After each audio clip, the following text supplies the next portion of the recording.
अस्सलामुअलैकुम भाई, क्या हाल चाल। तो आज पिछली वीडियो में हमने देखा था कि हाइड्रोजन बॉन्डिंग क्या होता है, उसकी टाइप्स कौन सी हैं। अच्छा, आपने नहीं देखी तो आप सर्च करें भाई hydrogen bonding by chemistry tigers, तो वहाँ से आपको मिल जाएगी इजीली। तो आज हमारी टॉपिक है उसी को हाइड्रोजन बॉन्डिंग पे ही है कि अब हाइड्रोजन बॉन्डिंग जिन कंपाउंड्स में है तो उनकी प्रॉपर्टीज़ क्या होंगे, उसके इफ़ेक्ट्स क्या होंगे, हाइड्रोजन बॉन्डिंग के इफ़ेक्ट्स क्या होंगे, ये आज का हमारा टॉपिक है। तो my name is Zeeshan Hussain, it is your beautiful cute and handsome सा चैनल केमिस्ट्री टाइगर्स। आज हमारा है फर्स्ट इफेक्ट जो है हमारा, स्टार्ट करते हैं जी बॉइलिंग पॉइंट से। बॉइलिंग पॉइंट कि भाई जिनमें हाइड्रोजन बॉन्डिंग पाई जाती है उनके बॉइलिंग पॉइंट ज़्यादा होंगे या कम होंगे, इस पे बहस करनी है अब हमने। तो भाई जिनमें बॉइलिंग पॉइंट्स ज़्यादा होते हैं उनके अमूमन बॉइलिंग पॉइंट जो हैं वो भी ज़्यादा होते हैं। जिनकी में हाइड्रोजन मौजूद होती है, जिनमें हाइड्रोजन बॉन्डिंग मौजूद होती है, उनके बॉइलिंग पॉइंट भी ज़्यादा होते हैं। अब लिखते हैं जी, those compounds has hydrogen bonding, the boiling point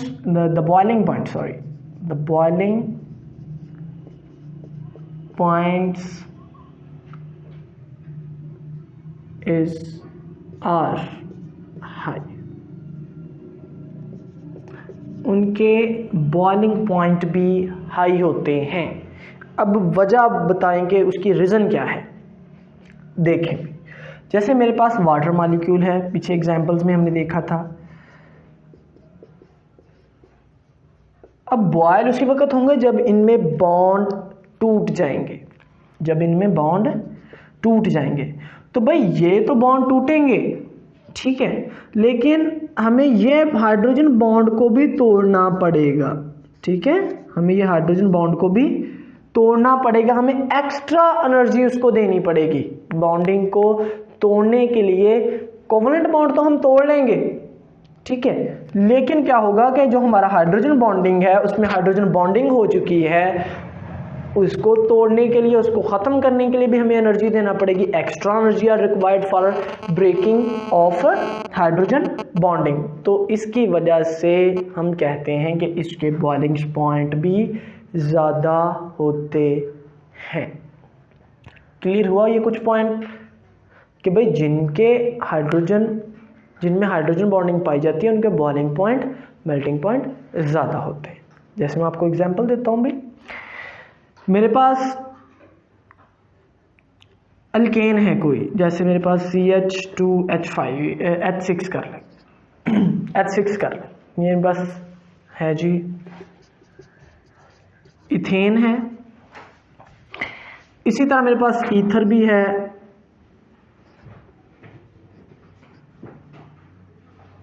ये देखें ईथर कुछ इस तरह से होता है ना, तो CH3 और CH3, ये मेरे पास डाई मिथाइल ईथर है।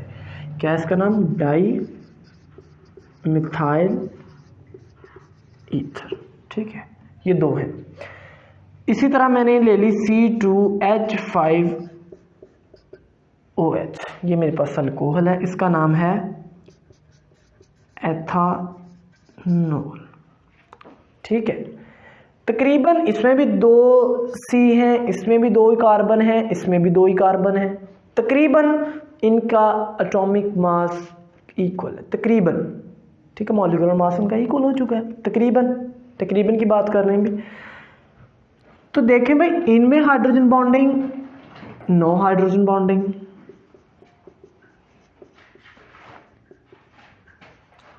इनमें नो हाइड्रोजन बॉन्डिंग।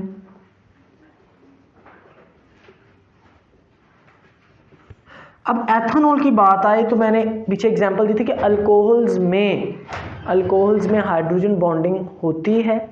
तो एथेनॉल है तो भाई इसमें हाइड्रोजन बॉन्डिंग होगी,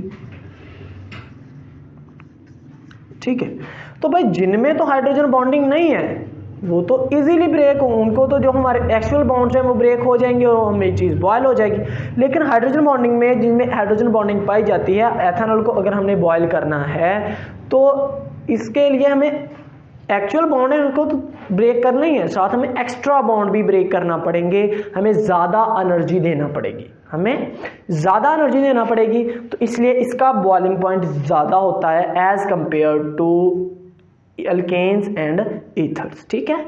यही वजह है alcohols have large boiling point as compared to या higher large boiling than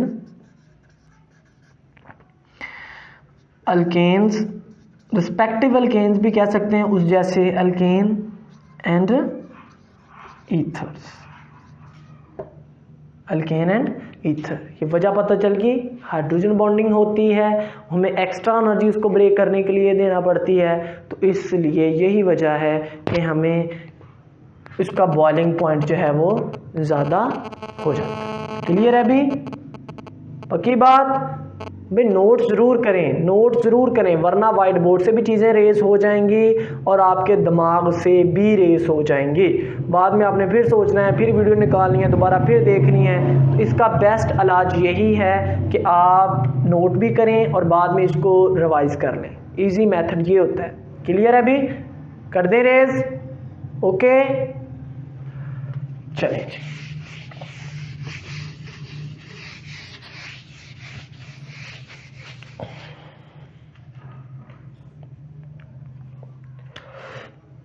next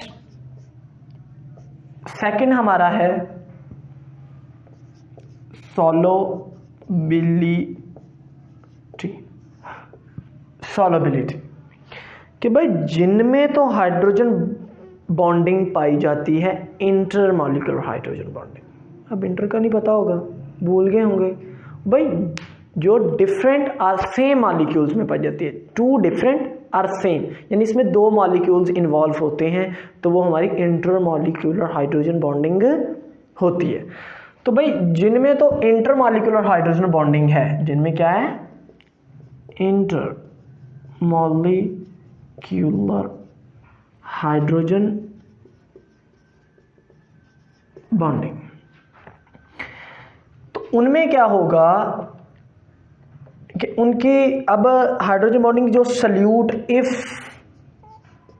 hydrogen bonding exist in between solute and solvent, ठीक है। अगर तो हाइड्रोजन बॉन्डिंग पाई जा रही है सल्यूट और सॉल्वेंट के दरमियान, तो उसकी सॉल्युबिलिटी ज़्यादा होगी, उस चीज़ की सॉल्युबिलिटी ज़्यादा होगी। समझ आ गई? देन फिर क्या होगा?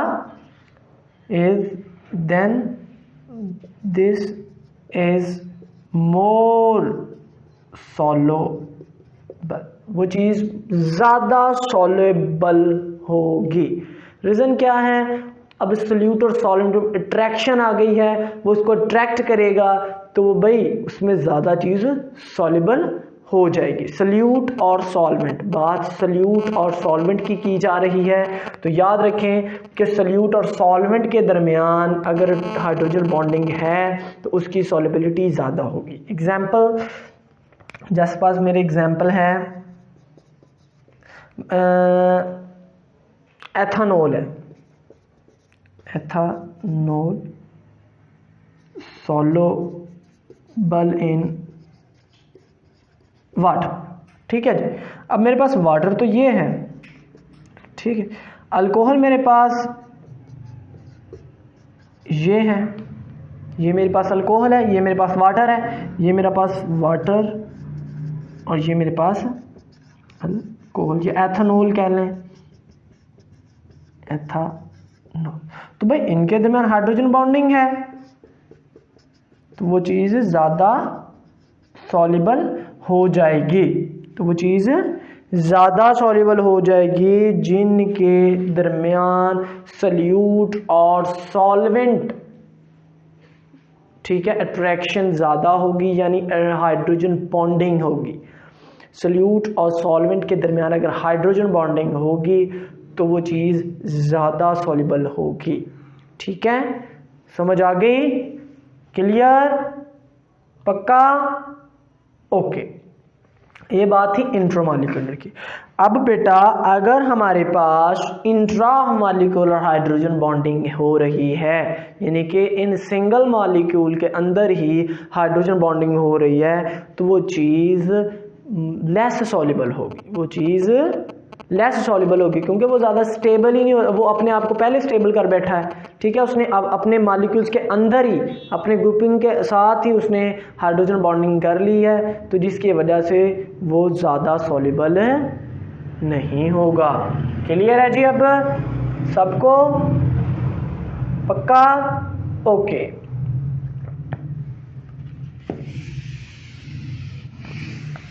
अब बात करते हैं हम एसिडिटी पे कि एसिडिटी पे ये क्या इफ़ेक्ट करता है, ये स्ट्रेंथ ऑफ एसिडिटी कह लें इस तरह।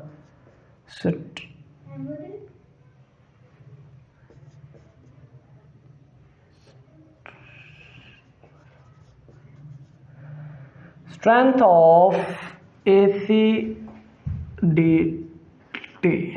स्ट्रेंथ ऑफ एसिडिटी कि एसिडिटी पे हाइड्रोजन बॉन्डिंग क्या इफ़ेक्ट करती है, कि हाइड्रोजन बॉन्डिंग जिनमें पाई जाती है तो वो अगर एसिड है तो हाइड्रोजन बॉन्डिंग पाई जा रही है तो उससे हमें क्या नुकसान होगा, या उससे वो ज़्यादा एसिडिक हो जाएगा या कम एसिडिक हो जाएगा।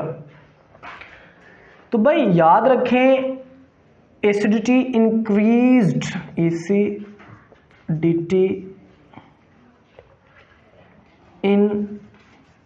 increased due to hydrogen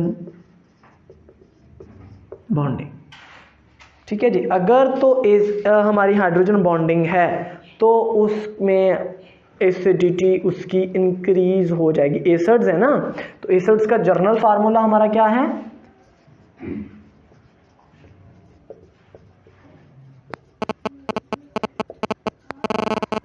organic acids, ये भी याद रखें। एसिड्स तो मेरा यही है, होता है अभी, सही है। तो ये ज़्यादा है तो हाइड्रोजन बॉन्डिंग पाई जाएगी, जिनमें हाइड्रोजन बॉन्डिंग ज़्यादा होगी तो इससे क्या हो जाएगा, जैसे मैं आपको एक मिसाल देता हूँ, CH3CH। ठीक है, दूसरी तरफ अगर वाटर आ जाए तो वो उसको खींच लेगा ना। तो एसिड बेटा याद रखें, जो कहते हैं हम स्ट्रॉन्ग एसिड होता है, स्ट्रॉन्ग एसिड रिलीज बहुत जल्दी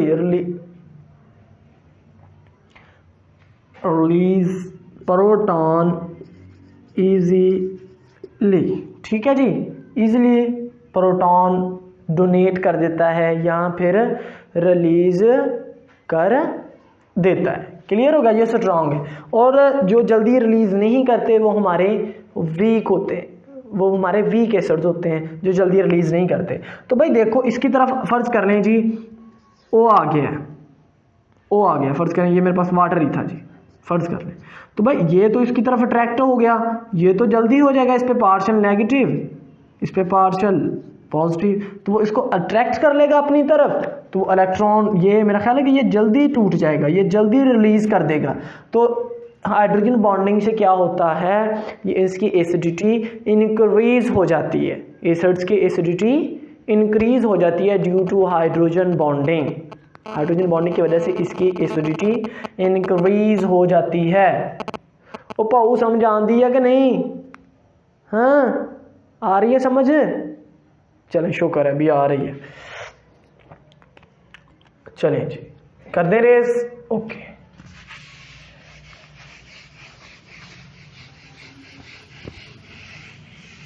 अच्छा जी,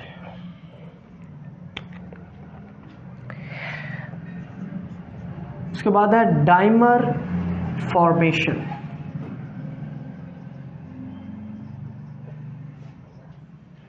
हमारी डाइमर फॉर्मेशन होती है ड्यू टू, अब डाइमर क्या होता है, अभी दो एसिड्स आपस में ना, वो जो एसिड होता है वो आपस में बॉन्डिंग कर लेते हैं तो उसके एक डाइमर सा बन जाता है। ठीक है जी, मतलब उसे डाइमर फॉर्मेशन बोलते हैं कि दो चीज़ें आपस में बॉन्डिंग मतलब कर लेती हैं। जैसे मैं आपको मिसाल देता हूँ जी, डाइमर फॉर्मेशन मैं लेता हूँ CH3C,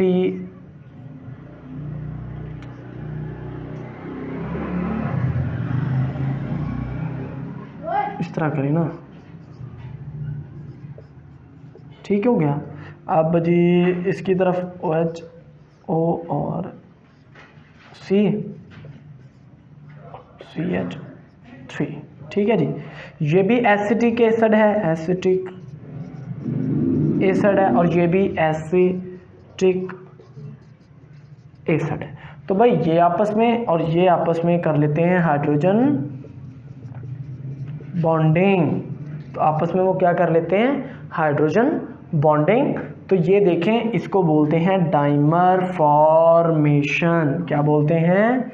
डाइमर फॉर्मेशन। आपस में डाइमर्स बना देते हैं। तो डाइमर फॉर्मेशन भी हाइड्रोजन बॉन्डिंग की ही मिसाल है। हाइड्रोजन बॉन्डिंग से ही डाइमर फॉर्मेशन होती है। अगर हाइड्रोजन बॉन्डिंग ना हो तो जो है ये चीज़ डाइमर फॉर्मेशन नहीं हो सकती। क्लियर? पक्का? वाकई?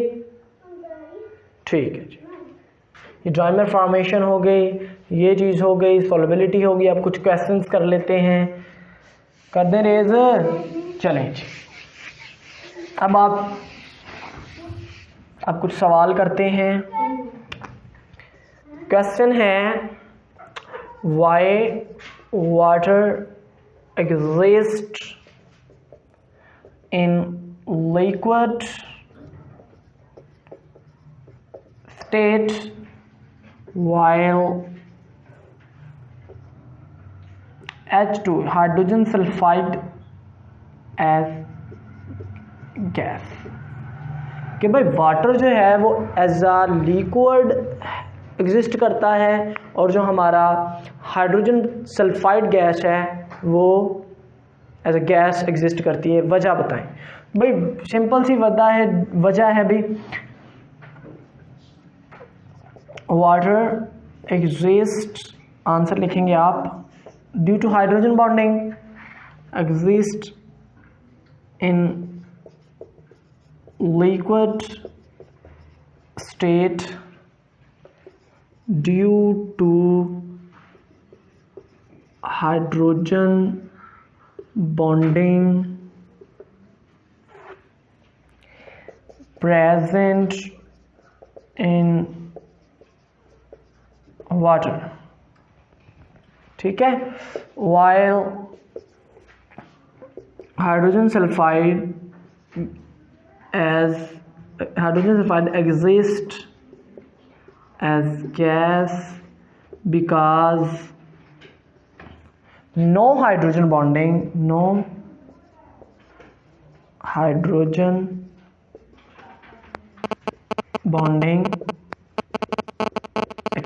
और नॉट प्रेजेंट कर लें, एग्जिस्ट कर लें, जिस तरह मर्जी कर लें भी, नॉट प्रेजेंट। अब वाटर की आप बना देंगे ताकि आपको थोड़ा सा और एग्ज़ाम चेक करने वाले को आसानी हो जाए।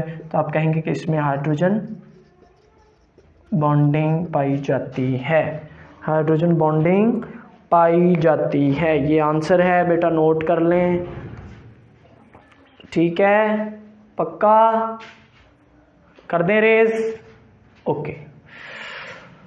डैवलां दे नाल ना तू खेल न करो, वारदात हुंदी दा पता नहीं लगना। चलें जी, नेक्स्ट क्वेश्चन है why ice float on water. अक्सर सवाल पूछा जाता है कि हमारा आइस जो है वो बर्फ़ पानी पे क्यों तैरती है, आइस वाटर पे क्यों फ्लोट करती है, भाई क्यों तैरती है। पाऊ समझ आउंदे ही आ रही है समझ? चलें शुक्र है अभी आ रही है। अच्छा जी, आंसर आप लिखेंगे। अब फिज़िक्स वाले तो सिंपल कहेंगे कि ये जो चीज़ है हमारी कि वाटर की डेंसिटी जो है वो ज़्यादा है और आइस की डेंसिटी कम है, इस वजह से वो फ्लोट करती है। सिंपल, अगर आप ये कर देंगे तो ठीक है, लेकिन केमिस्ट्री में इसका आंसर वैसे कुछ और है, तो हम उसके दोनों से रू से देख लेते हैं। पहला आंसर आप लिखेंगे because density of ice is 0.92 gram per cm cube and density of water is 1 gram per cm cube.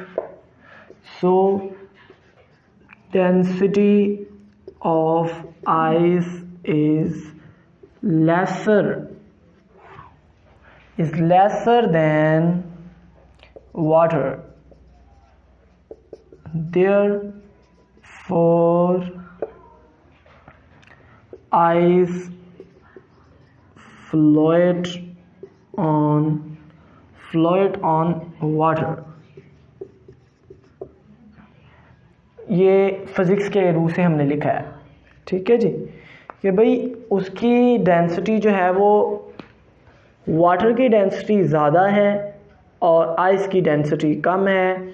अब वजह ये बतानी है कि आइस की डेंसिटी कम क्यों है। सवाल अब ये है, बेसिकली पेपर में वैसे यही पूछा जाता है, लेकिन अब हमारा ये सवाल है आपसे कि इसकी कम क्यों है, जो आपके ज़हन में आना चाहिए। आया है या नहीं? हाँ जी आया है। तो वजह क्या है भाई, आ जाके वजह हम हाइड्रोजन बॉन्डिंग की बताएंगे। हाइड्रोजन बॉन्डिंग है भी। वजह क्या है कि यहाँ पे वाटर मॉलिक्यूल, यहाँ पे वाटर मॉलिक्यूल, ये एक ही मॉलिक्यूल है, ठीक है, ये हमारा, ठीक है, ये हमारा